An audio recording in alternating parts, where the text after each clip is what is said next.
கர்த்தருடைய நாமத்துக்கு பரிசுத்தம் உண்டாவதாக. இந்த எல்ரோகி மீடியாவின் மூலமாக மறுபடியும் உங்களை இந்த காணொலியிலே சந்திப்பதில் மிகவும் மகிழ்ச்சி அடைகிறேன். இந்த எல்ரோகி மீடியாவின் மூலமாய் பல காணொலிகளை உங்களுக்கு அனுப்பியிருந்தோம். அதை நீங்கள் கண்டதற்காக நன்றி. அதே போல இன்னும் இதற்காக சப்போர்ட் செய்யுங்கள். இதனை மற்றவர்களுக்கும் பகிர்ந்து கொடுக்குமாறு உங்களை அன்புடன் கேட்டுக்கொள்கிறோம். போன காணொலியிலே கண்டது போல சிங்கத்தின் கவியை பற்றி பல விஷயங்களை உங்களுக்கு சொல்லியிருந்தேன். அதே போல இந்த வகை காணொலியிலும் பாபில் கோபுரத்தை பற்றி பேச உள்ளோம் என்று சொல்லியிருந்தேன். அதே போல பாபில் கோபுரம் என்றால் என்ன, அந்த கோபுரத்தில் உள்ள ரகசியங்கள் என்னென்ன, எப்படிப்பட்ட மக்கள் அந்த காலத்தில் வாழ்ந்தார்கள் என்பதை பற்றி நாம் பார்க்க இருக்கிறோம்.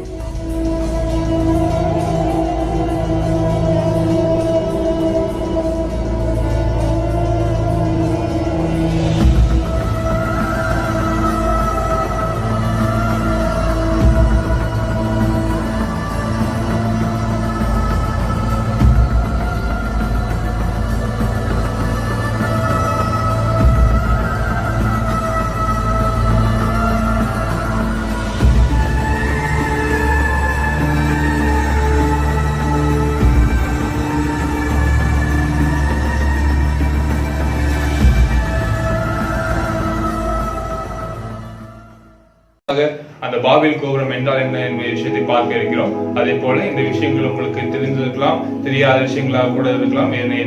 உங்களுக்கு என்னென்ன விஷயங்கள் தெரியுதோ தெரியவில்லையோ எங்களுக்கு அறியவில்லை. எனவே இதனை உன்னிப்பாக கவனியுங்கள்.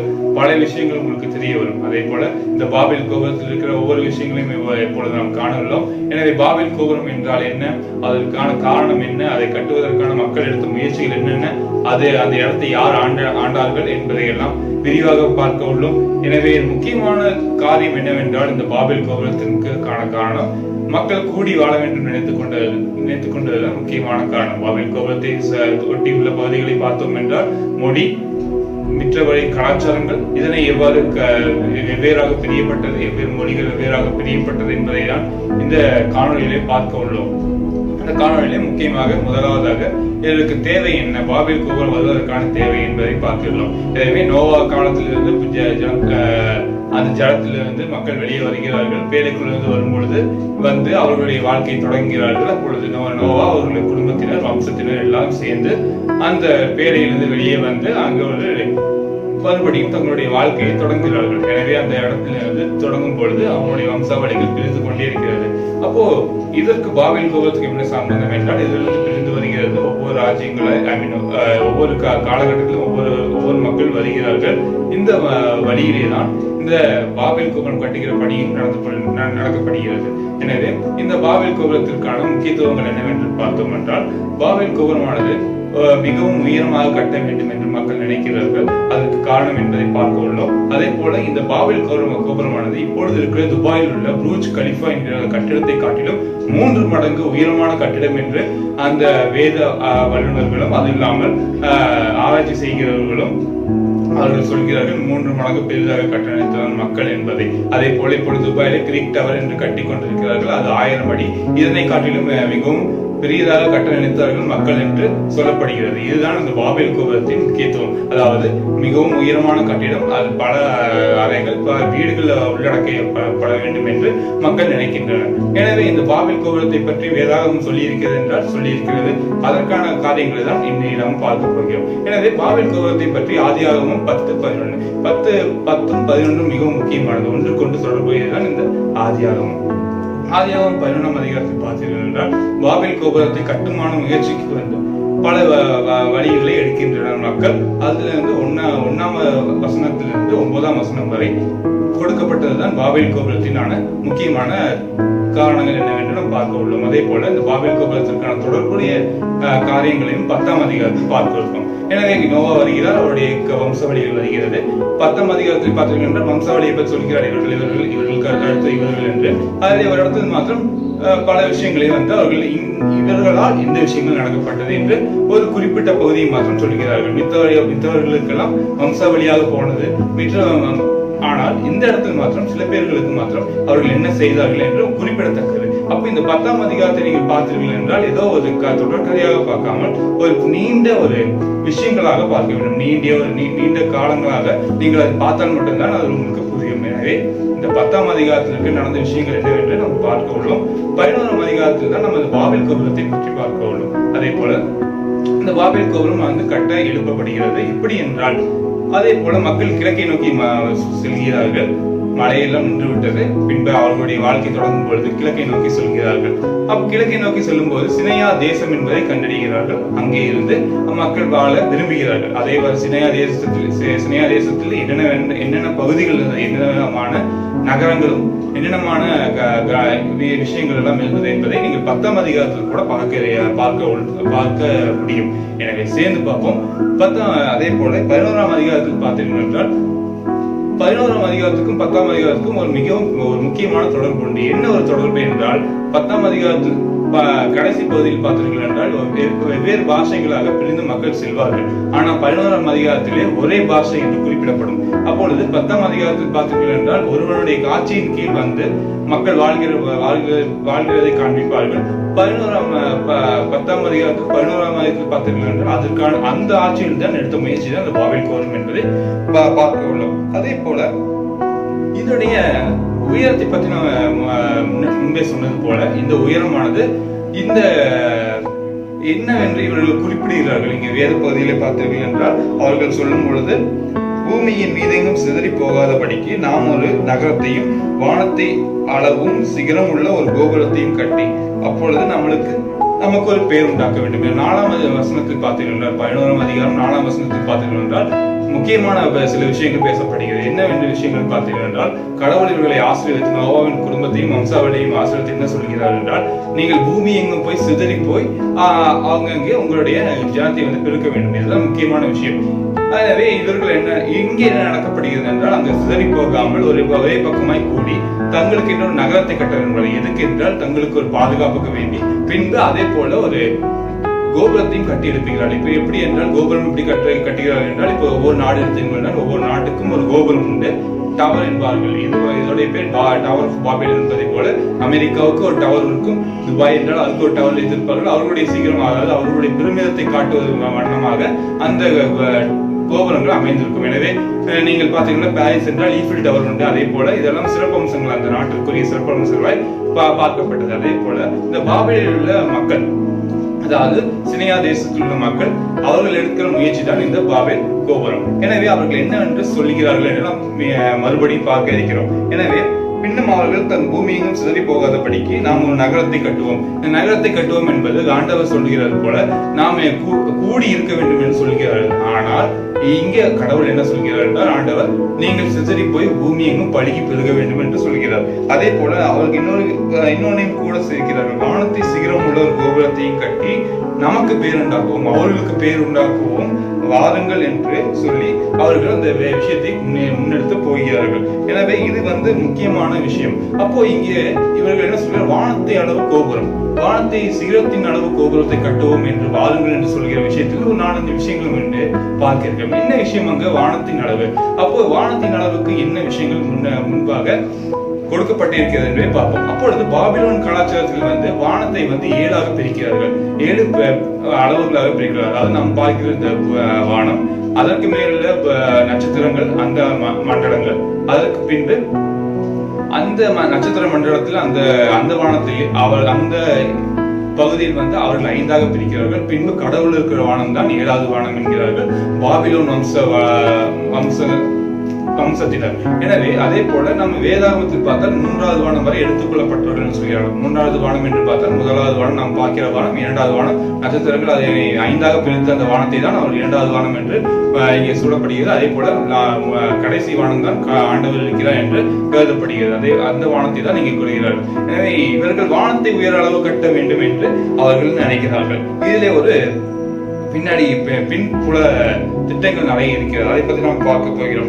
இதனை பற்றி பார்த்த பிறகு நாம் என்ன விஷயங்கள் இந்த காணொலி பார்க்க போகிறோம் என்றால், யார் இதை கட்ட முன்வந்தார்கள், யார் இதை கட்டி எழுப்பினார்கள் என்பதை பார்க்க இருக்கிறோம். அப்பொழுது நாம் இந்த விஷயத்தை 11ஆம் அதிகாரத்தில் சொல்லப்பட்ட விஷயத்தை பார்க்க வேண்டும் என்றால் 10ஆம் அதிகாரத்தில் உள்ள விஷயங்களை நாம் பார்க்க வேண்டும். அப்பொழுது 10ஆம் அதிகாரத்தில் பார்த்தீர்கள் என்றால் கரெக்டாக 10வது வசனம், அதாவது 9வது வசனத்தில் சொல்லப்படுகிறது. அதாவது நிம்ரோத் பத்தி சொல்லப்படுகிறது. குஷ் நிம்ரோத்தை பெற்றான். அப்புறம் நிம்ரோத்தின் காலத்தில் தான் அதை கட்டப்படுகிறது. அதாவது மழை ஜலப்பிரயம் எல்லாம் முடிந்த பிறகு 10ஆம் அதிகாரத்தில் சொல்லப்பட்ட ஒரு விஷயம் தான் 8வது வசனம் சொல்கிறது. நிம்ரோத் என்பது அந்த முதலாவது அரசாட்சியின் காலமாக கருதப்படுகிறது. அதாவது 10ஆம் அதிகாரத்தில் எல்லாம் முடிந்த பின்பு மக்கள் படிப்பெறுகிற காலத்தில் தான் நிம்ரோத் அந்த அரசாட்சியும் கொண்டு வருகிறான். அவன் என்ன பண்ணுகிறான் சொல்லி பார்த்தோம் என்றால், இவன் கர்த்தருக்கு முன்பாக பலத்த வேட்டைக்காரனாக இருந்தான். பலத்த வேட்டைக்காரன் என்றால் மக்களை அவனுக்கு அடியில் கொண்டு வருவது, அது இல்லாமல் பல ராஜ்யங்களை பிடிப்பதுதான் அவனுடைய முக்கியமான வேலையாக இருந்தது. எப்படி என்று காண்பீர்கள் என்றால், பலத்த வேட்டைக்காரனாக இருந்தான். அவனுக்கு அந்த பழமொழியே விட்டது. நிம்ரோத்தை போல ஒரு பலத்த வேட்டைக்காரன் யாரும் இல்லை என்கிற பழமொழி வந்த ஒரு புகழ்பெற்ற மனிதனை அவன் விளங்குகிறான். சிரியா தேசத்தில் உள்ள பாபேல், ஏரேக், அகாத், கல்னே என்ற இடங்கள் எல்லாம் இவன் ஆண்ட ராஜ்யத்துக்கு உள்ளது. அதாவது இப்பொழுது நாம் பார்த்தோம் என்றால் இந்த குறிப்பான இந்த தேசத்தில் உள்ள பல இடங்களை இவன் ஆண்டிருக்கிறார். சினையா தேசத்தில் இங்கேதான் மக்களும் நகருகிறார்கள். சினையா தேசத்தை தான் மக்கள் கிட்டி செய்கிறார்கள். அப்பொழுது அங்கே நினைவையும் ரெகோபோத் பட்டணத்தையும் அவன் கையாளனும் அதையும் ஆள நினைக்கிறான். அது இல்லாமல் அதையும் ஆள இருந்தான். இப்படிப்பட்டதான் நிம்ரோத். எனவே நிம்ரோத்தை பொறுத்தளவுக்கு கடவுளுக்கு புறம்பாக தான் அவன் நிறைய விஷயங்களை செய்து கொண்டு வந்தான். அதே போலதான் இங்கே பாத்தீங்கன்னா 11ஆம் அதிகாரத்திலே வாருங்கள் நாம் எழுந்து ஒரு நகரத்தை கட்டுவோம் என்று சொல்கிற வசனங்களும் அங்கே நாம் நன்றாய் கவனிக்க முடியும். அப்ப நகரத்தை கட்டும் பொழுது அங்கே முதலாவது பார்த்தீங்கன்னா என்றால், பூமி எங்கும் ஒரே பாஷையும் ஒரே பேச்சும் தான் இருந்தது. ஒரே வழக்க சொல் தான், ஒரே பேச்சு தான் இருந்தது. ஆனால் நம்ம இங்கே 11ஆம் அதிகாரத்தில் பார்த்துக் கொண்டிருக்கிறோம். ஜனங்கள் கிழக்கிலிருந்து பிரயாணம் பண்ணுகையில் சினையா தேசத்தை அடைந்து குடியேறுகிறார்கள். அங்கே சினையா தேசத்தை குடியேறுகிறார்கள்.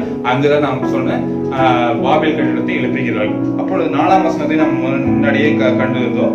மனுபுத்திரன் கட்டுகிற நகரத்தை அதெல்லாம் பார்த்த பிறகு இங்கே என்ன சொல்கிறார்கள் என்றால், நாம் செங்கல் அறுத்து, அப்பொழுது அவர்கள் நாம் செங்கல் அறுத்து அதை நன்றாய் சுடுவோம் வாருங்கள் என்று ஒருவர் பேசிக் கொண்டார்கள். கல்லுக்கு பதிலாக செங்கலும் சாந்துக்கு பதிலாக நிலக்கீழும் அவர்கள் இருந்தது. அந்த காலத்தில் கல்களை வைத்துதான் கட்டிடங்களை கட்டி கொண்டிருந்தனர், அதாவது வீடுகளை கட்டி கொண்டிருந்தனர். ஆனால் இங்கே மாறாக என்ன பண்ணுகிறார்கள் என்றால், செங்கலை வைத்து வீடுகளை கட்ட ஆரம்பிக்கிறார்கள். செங்கலை இது பண்ணி அதனை எடுத்து அதனை வைத்து அங்க அந்த பாபேல் கோபுரத்தையும் நகரத்தையும் கட்ட விரும்புகிறார்கள். இதில் முக்கியமான விஷயங்கள் என்று பார்த்தோம் என்றால், ஒன்றுக்கொன்று தொடர்புடைய 4ஆம் அதிகாரம் சொன்னது போல சிதறி போகாமல் அவர்களுக்கு என்று ஒரு பேர் உண்டாக்கும்படியாக ஒரு விதை கட்டுகிறார்கள். கர்த்தருடைய வார்த்தைக்கு எதிராக எல்லாவற்றையும் செய்து கொண்டிருக்கிறார்கள். அப்பொழுது என்ன வேத அறிஞர்கள் சொல்கிறார்கள் என்றால், மக்கள் இந்த இடத்தில் நிம்ரோத்தானவன் தான் கட்டியிருக்க வேண்டும், ஏனால் அவனுடைய அடியில் தான் இந்த பாபேலும் உள்ளது என்கிறார்கள்.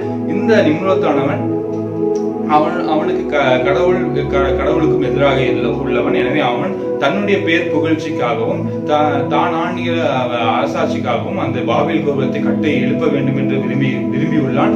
அதே போல அதை கட்டி எழுப்பி அந்த கோபுரத்தை தனக்கு பேருண்டாக்க வேண்டும் என்பதற்காகவே அவன் செய்திருக்கிறான் என்று வேத வல்லுநர்களும் அதனை ஆண்டவர்களும் அந்த காலத்தை பற்றி எழுதுகிறவர்களும் சொல்லுகிறார்கள். எனவே நிம்ரோத்தின் காலத்தில் தான் நிம்ரோத்தினுடைய செயல்பாடுகள் தான் இது கட்டப்பட்டது என்றும் சொல்கிறார்கள். எனவே நிம்ரோத்தானவன் அப்படிப்பட்ட செயல்களை பண்ணி இருந்திருக்கிறான் என்று சொல்லப்படுகிறது. அப்பொழுது இந்த நிம்ரோத்தை பற்றியான பல விஷயங்கள் நீங்கள் தேடி பார்த்தீர்கள் என்றால் பல விஷயங்களை கண்டு கொள்ளலாம். எப்படிப்பட்டவன் அவனுடைய வாழ்க்கை என்பதை நீங்கள் பிற புத்தகங்களையும் படிக்க முடியும். அப்புறம் நிம்ரோத்துடைய இது செயல் என்ன, இவனுக்காக கட்ட வேண்டும், அதுக்கு தான் இவன் என்ன சொல்கிறான் என்றால், முக்கியமான விஷயங்கள் என்று பார்த்தீர்கள் என்றால், இப்ப நிம்ரோத்தானவன் கட்ட வேண்டும் என்று நினைத்திருந்தால் அவன் ஒரு மலைப்பகுதியை பார்த்து கட்டியிருக்கலாம். ஏனால் அவனுக்கு உயரம் தான் முக்கியம் என்றால் மலை இன்னும் உயரமானது, அங்கிருந்து கட்டியிருந்தால் இன்னும் மேலே கட்டியிருக்கலாம். ஆனால் அவன் தலைமட்டத்திலிருந்து கட்ட வேண்டும் என்று விரும்புகிறான்.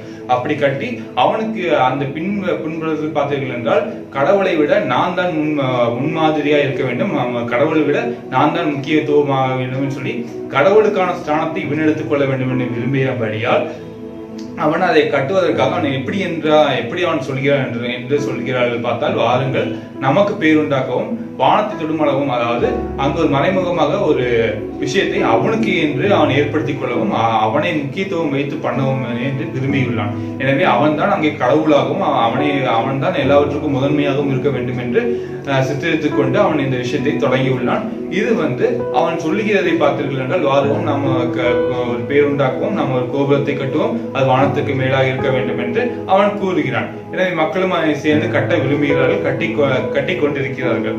இதனை பின்பு நிம்ரோத்தானவன் இப்படிப்பட்ட செயல்களை எல்லாம் அவன் செய்யும் பொழுது கடவுள் பார்த்து அந்த பாபேல் கோபுரத்தை தகர்த்தும் பாபேல் கோபுரத்தில் செயல்பட்டு வருகிற மக்களுடைய பாஷைகளை பிரித்து விடுகிறார், குழப்பி விடுகிறார். அப்ப பாபேலுக்கான முக்கியமான அழுத்த சொல் என்னவென்றால் மீனிங். அதாவது மீனிங் பாத்தீங்கன்னா அதோடைய மீனிங் சொன்னு பாத்தீங்கன்னா பாபேல் அது பாஷைகள் பிளவுண்டு போறதுக்கு முன்பாக அவங்க வச்சிருக்கிறது சொர்க்கத்தின் வாசல் என்று சொல்கிறார்கள். ஆனால் அதுவே அந்த பாஷைகள் எல்லாம் தாறுமாறை போன பிறகு அதோடைய பேர் குழப்பம் என்று சொல்லப்படுகிறது. அதாவது பாபேல் என்றால் குழப்பத்தின் சொல்லாக அது பின்பு மாறிவிட்டது. எனவே இந்த பாபேலை கட்ட முடியாமல் பல பேர் இன்றும் முயற்சி எடுத்தார்கள், ஆனால் கட்ட முடியாமல் போய்விட்டது.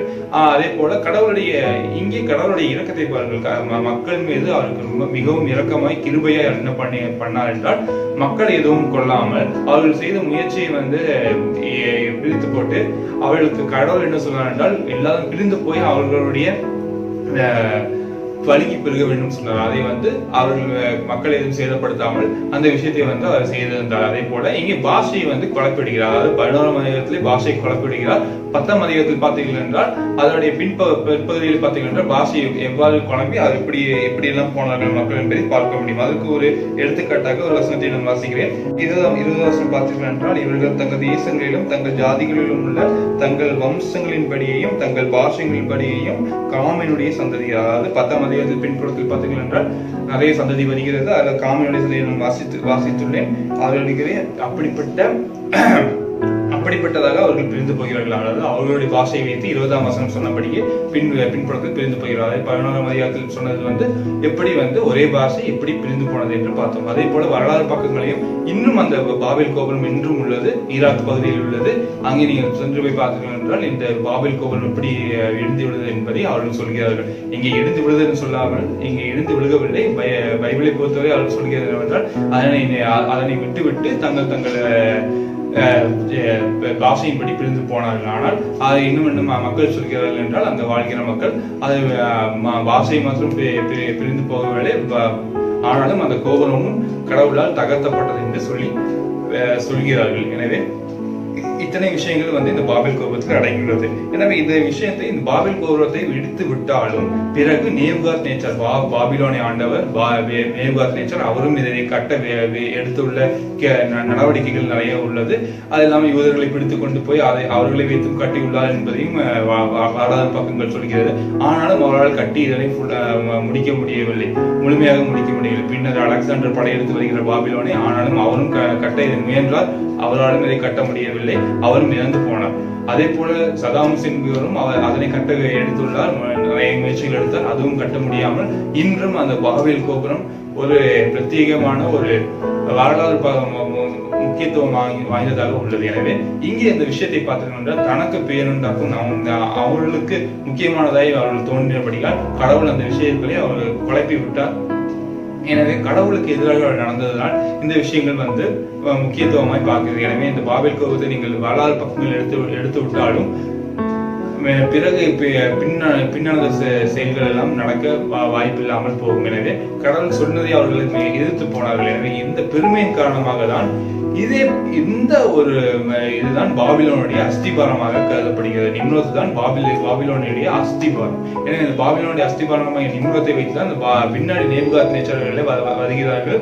தானியேலும் சிறைப்பட்டு போகிறான்.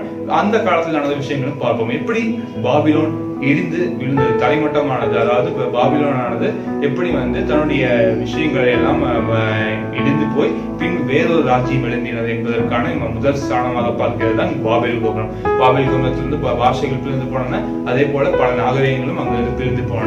இந்த விஷயங்கள் உங்களுக்கு பிடித்திருந்தால், உங்களுக்கு மிகவும் உபயோகமாக இருந்தால் இதனை மற்றவர்களுக்கும் சொல்லவும் பகிரவும்.